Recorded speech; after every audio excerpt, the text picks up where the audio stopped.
जय हिंद सभी को, जो भी भाई बहन मुझे देख रहे हैं। सबसे पहले तो मैं आपको बताना चाहता हूं कि जो भी मैं बातें बोलूँगा वो आपके सामने है। मैं हरियाणा पुलिस वॉरियर में आपको ये पीडीएफ प्रोवाइड करवा दूंगा जो आईएसआई दिल्ली ने रिपोर्ट दी है, ये रिटर्न में दिया है नॉर्मलाइजेशन को लेके रिप्लाई।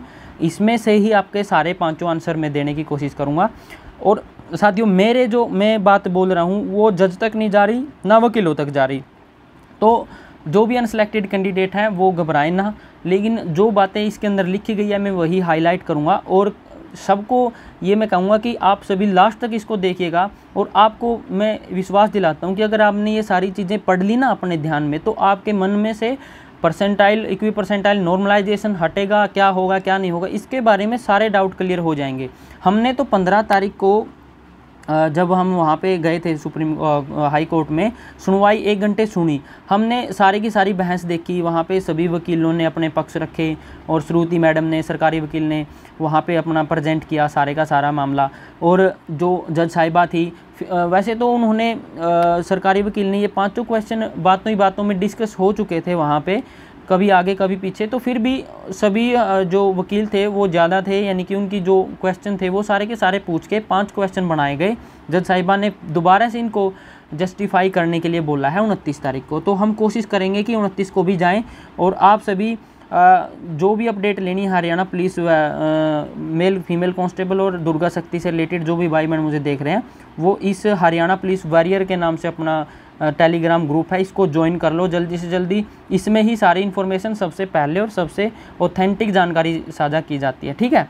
तो मैं अपनी बात शुरू करने से पहले एक बार ये भी बता दूं कि वहाँ पे वकील है जो उन सभी के ग्राउंड अलग अलग है। रजत मोर जसबीर मोर के खिलाफ है, अंकुर मोर जसबीर मोर के खिलाफ है। अंकुर मोर का केस है कि अंकुर सिया का कहना है कि परसेंटाइल और इक्वी परसेंटाइल बेस्ट है, जबकि जसबीर मोर नॉर्मलाइजेशन हटाने के लिए अपने काम कर रहे हैं। तो ऐसे ही हर एक ग्राउंड अलग अलग है और मेल और फीमेल में अलग अलग ग्राउंड होने के कारण ये सारी चीज़ें आपकी कॉम्प्लिकेटेड हो गई है। लेकिन आप सभी जब ये मेरी वीडियो देखोगे तो आपके लिए कोई भी चीज़ें अब ऑकवर्ड नहीं लगेंगी। तो आप देखिएगा, अब जो ये रिप्लाई में से मैं आंसर दे रहा हूँ, इसमें से क्यों दे रहा हूँ, आपके साथ ये चीज़ें साझा इसलिए कर रहा हूँ ताकि आप मेरे ऊपर जो कही गई बात है उसको ऑब्जेक्ट ना करो।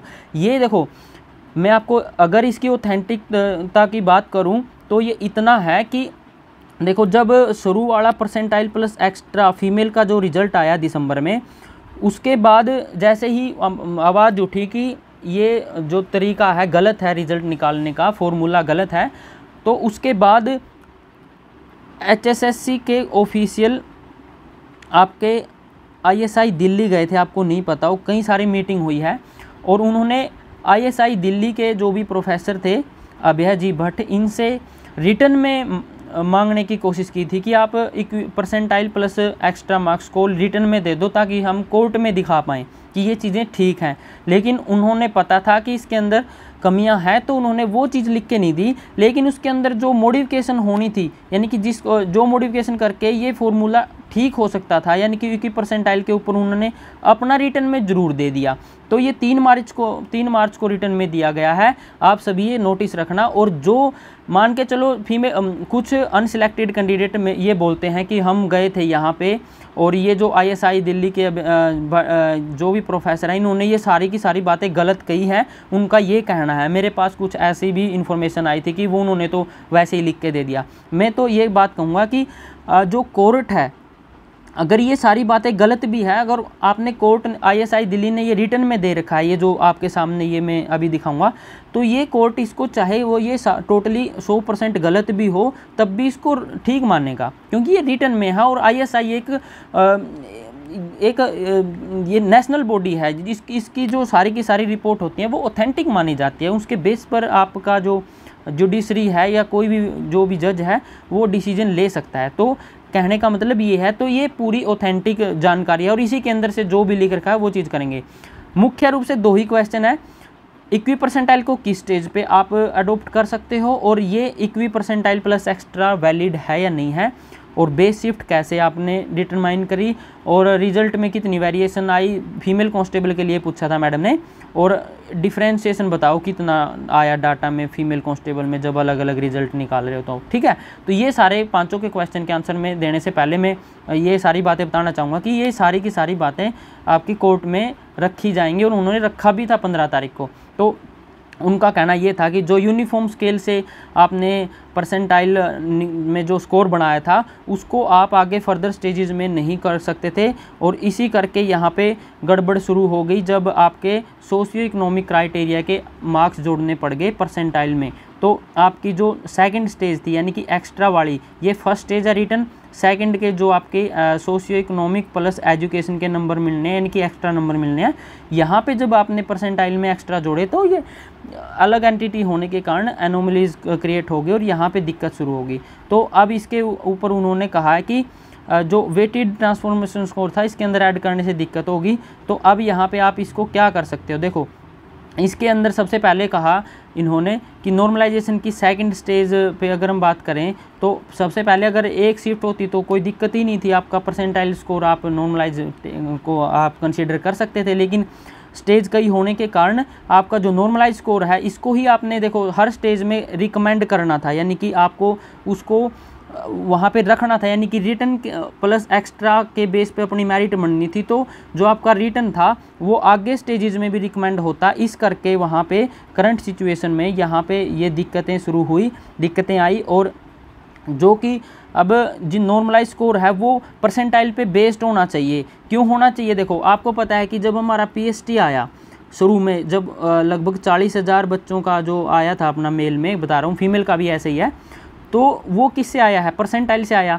तो आगे जो आपकी फर्दर जो भी मेरिट बनेगी, जो भी सेकंड स्टेज में जाना है या जो भी मेरिट बननी है वो किस पे बेस्ड होनी चाहिए, स्टिल से शुड का मतलब होनी चाहिए स्टिल बेस्ड ऑन परसेंटाइल, क्योंकि आपका PST से आ गया। तो ये चीज़ इससे बेस होनी चाहिए, इसलिए आपको इक्वी परसेंटाइल मेथड लगाया गया, ना स्केलिंग लगाया गया ना मॉडलिंग लगाया गया, राइट। तो 3 जो मेथड थे जो पीछे कह रहे थे कि देने थे, 3 मेथड में से एक सिलेक्ट होएगा, तो उसमें से इक्वी परसेंटाइल इसलिए बेस्ट था कि जो आपका रिजल्ट है वो परसेंटाइल पे बेस होना चाहिए था, जो PST आने से पहले लगा था। ओके, अब मैं सबसे पहले आपको सेकंड क्वेश्चन का आंसर देना पसंद करूँगा। तो ये जो सेकंड स्टेप पे आप कब इक्वी परसेंटाइल को अडोप्ट कर सकते हो, परसेंटाइल के बाद जब आप इसको इक्वी परसेंटाइल को अडोप्ट कर सकते हो, यानी कि जो सेकंड स्टेप है उसके अंदर, फर्स्ट में नहीं सेकंड के अंदर। तो यहाँ पे सेकंड का सवाल का आंसर मिल गया आपको, और ये काफ़ी ऑथेंटिक है। देखो मैंने नहीं लिखा, ये चीज़ें लिखी पड़ी है आपके सामने, देख सकते हो। अब मैं फर्स्ट क्वेश्चन का जो सबसे इंपॉर्टेंट है उसका मैं आंसर देने की कोशिश करूँगा। देखो, the percentile are pulled back into the presumptive scale, presumptive scale के अंदर पुल बैक करो। प्रिजम्पटिव स्केल का मतलब ही इक्वी परसेंटाइल है, यानी कि एक स्केल होते हैं, अलग अलग स्केल पे जब आप चीज़ों को करते हो तो उनका जो स्कैटरिंग होती है, यानी कि उसकी जो आपका जो होता है वो अलग अलग आता है। तो इसीलिए इसको प्रिजम्पटिव स्केल को ही इक्वी परसेंटाइल बोला गया इन्होंने।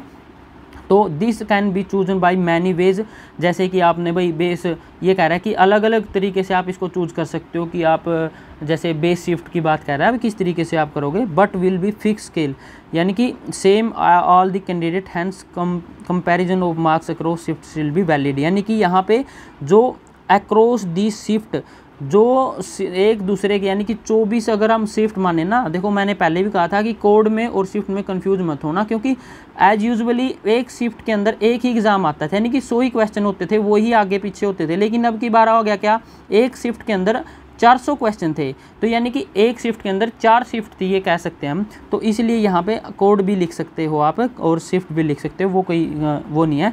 तो आपका कंपैरिजन है ना, इसमें लिख दिया, देखो हैंस कंपैरिजन ऑफ मार्क्स, जो आपका प्रिजम्पटिव स्केल से मार्क्स बनाओगे ना आप ये वाले, वो आप डिफरेंट स्कोर या शिफ्ट के लिए आप कंपेयर कर सकते हो, यानी कि वो एक्चुअल माने जाएंगे कि आपने स्कोर ही इतना किया था, जो आपने गट बढ़ के हुए ना नंबर, वो ही आपका एक्चुअल स्कोर है, उसको वैलिड मान सकते हैं।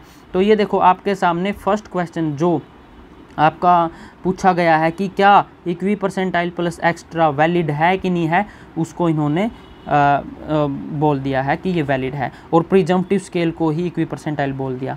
अब सबसे इम्पोर्टेंट बात यहाँ पे आ जाती है कि जो साथी बोल रहे थे कि एक ही शिफ्ट के अंदर कम ज़्यादा नंबर कैसे बढ़ सकते हैं, वो सुन लो ध्यान से भाई। वो कम ज़्यादा नंबर इस करके बढ़ सकते हैं, यहाँ पे क्लियरली लिखा है, मैंने नहीं लिखा कि एक बंदे के ज़्यादा बढ़ेंगे एक बंदे के कम घटेंगे, ठीक है। आप सभी देख सकते हो छठे पॉइंट में अंदर साफ साफ ISI दिल्ली ने रिप्लाई दे रखा है, as the term equipercentile suggest any two candidate with the same percentile. Same percentile से आपका नॉर्मलाइज स्कोर क्या हो सकता है, सेम घट बढ़ सकता है, लेकिन साथ में मोर ओवर देखो नीचे एक पॉइंट ऐड कर दिया इन्होंने, यहाँ पे ये चीज़ें ध्यान देने वाली बात है। Between any two candidate the one with higher percentile will also have the higher normalize score. तो ये कौन कह रहा था कि रिजल्ट में आपकी गड़बड़ है, यहाँ पे ये बात मैंने नहीं लिखी, मैं बार बार यही चीज़ इसलिए दोहरा रहा हूँ क्योंकि मुझे ब्लेम करेंगे कि ये आपने बोला है, तो इसीलिए मैंने सारी ऑन स्लाइड पे समझाने की कोशिश की है कि हायर परसेंटाइल के साथ आपका हायर स्कोर, हायर उसको स्कोर दिया जाएगा नॉर्मलाइज करने के बाद। यानी कि अगर आपके 70 थे और 60 थे, तो अगर आपकी शिफ्ट में बढ़ने हैं तो 70 वाले के 8 बढ़ेंगे और 60 वाले के 5 बढ़ेंगे, तो ये वैलिड माना जाएगा भाई। ये लिख रखा है ऊपर, यहाँ पे देख सकते हो छठे पॉइंट में, तो ये सारी चीज़ें वैलिड हैं। मैंने पहले इस चीज़ को ज़्यादा एलोबरेट इसलिए नहीं किया था ताकि मैं सोच रहा था कि आपकी कई चीज़ें ना ही बताएं तो ठीक है, क्योंकि कोर्ट में सारी चीज़ें प्रेजेंट हो ही जाएंगे, लेकिन फिर भी बहुत सारी रूमर्स फैलाए गए बच्चों के द्वारा कि ये हो गया वो हो गया, भर्ती कैंसिल हो जाएगी, मेरे पास मैसेज आते हैं, तो इस करके मैंने ये पॉइंट आपको दिखा दिया भाई। अगर कोई बोले ना कि क्यों घट बढ़ गए कम ज़्यादा, तो ये पॉइंट दिखा देना और ISI दिल्ली का नाम लिख के वहाँ पे दिखा देना कि ये लिखा पड़ा है भाई, इसीलिए घटे बढ़ेंगे। ये फॉर्मूले बाय डिफ़ॉल्ट फॉर्मूले के अंदर चीज़ें होंगी, हम नहीं करेंगे ये चीज़ें। तो आई थिंक आपने सारी चीज़ें ठीक तरीके से समझ ली होंगी। और रही बात तीसरे चौथे क्वेश्चन की, देखो बेस शिफ्ट क्यों कैसे मानेंगे, वो बेस शिफ्ट के लिए इन्होंने देखो ये लिख रखा है, प्रिजम्पटिव स्केल को जब आप चॉइस करोगे तो ये मान लिया कि किस तरीके से आपने शिफ्ट चूज़ करनी है, रैंडमली चूज़ कर सकते हो, जिसमें ज़्यादा कैंडिडेट बैठे हैं वो चूज़ कर सकते हो। तो ये सारे पॉइंट इन्होंने बेस शिफ्ट कैसे चूज़ करोगे ये यहाँ पे इसने दे दिया। तीसरा क्वेश्चन का ये हो गया आंसर। चौथा और पांचवा क्वेश्चन देखो, रिजल्ट वेरिएशन कितना हुआ, 180 फीमेल कांस्टेबल 12 या 200, ये देना आसानी है। और जो डाटा का वेरिएशन कितना हुआ ये हम नहीं दे सकते, वो HSSC देगी, वहाँ उसके पास डाटा है, वो सरकारी वकील प्रेजेंट करेगा। तो चौथे और पाँचवें सवाल में का कोई अपने को देने का कोई तुक नहीं था। मेन जो सवाल थे 3 थे, इन तीनों के आंसर मैंने दे दिए। मैंने नहीं दिए, ये एक्चुअली आपके सामने ही है। मैं ये वीडियो, ये जो पोस्ट है इसके बाद ये जो रिप्लाई है इसके स्क्रीनशॉट वहाँ पे शेयर कर दूंगा, आप खुद पढ़ लेना, आपका खुद पेटा भर जाएगा। तो सारे साथी जो भी सिलेक्टेड अनसिलेक्टेड हैं, इस वीडियो को ज़्यादा से ज़्यादा शेयर कर दो भाई। और जो भी बहनें डरी हुई हैं, मैं कहता हूँ कि आपको डरने की ज़रूरत नहीं है। ये क्वेश्चन क्यों पूछे, देखो मैं फीमेल कांस्टेबल को अगर मैं कहूँ कि ये क्वेश्चन क्यों पूछे गए, अगर आपका ये था कि कोर्ट में कि आपका जो नोटिफिकेशन बाद में आया तो आपका वहीं पे बात ख़त्म नहीं कर देनी चाहिए थी, तो जज साहिबा ने ये आगे क्वेश्चन क्यों पूछे। अगर नोटिफिकेशन का चक्कर होता ना कि नोटिफिकेशन की वजह से आपकी नॉर्मलाइजेशन हट जाती फीमेल कांस्टेबल में, तो उसने सीधा श्रुति मैडम ने ये बोल दिया था कि हाँ मैडम जी इनका आफ्टर एग्ज़ाम आया है, तो वहाँ पे तो कोई आर्ग्यू करने की बात ही नहीं थी। अगर जज साहिबा को वो लगता है कि नोटिफिकेशन बाद में आया तो आप नहीं कर सकते, तो वो अभी तक निर्णय दे चुकी होती फीमेल कांस्टेबल पे, लेकिन उन्होंने फिर भी आगे जानने की कोशिश करी। क्योंकि वो इस चीज़ को ज़्यादा माइंड नहीं करेंगे। अगर फॉर्मूला बेस्ट है तो मोहर दोनों पे लगेगी और दोनों भर्तियाँ एक साथ पूरी होंगी। यही बातें मुझे बतानी थी। Thank you for watching. और मैं कहूँगा कि आप हरियाणा पुलिस वॉरियर में ज़्यादा से ज़्यादा संख्या में जुड़ जाओ। अगर मेरी इन्फॉर्मेशन ऑथेंटिक लगी हो तो press the bell icon and thank you for watching and God bless you all.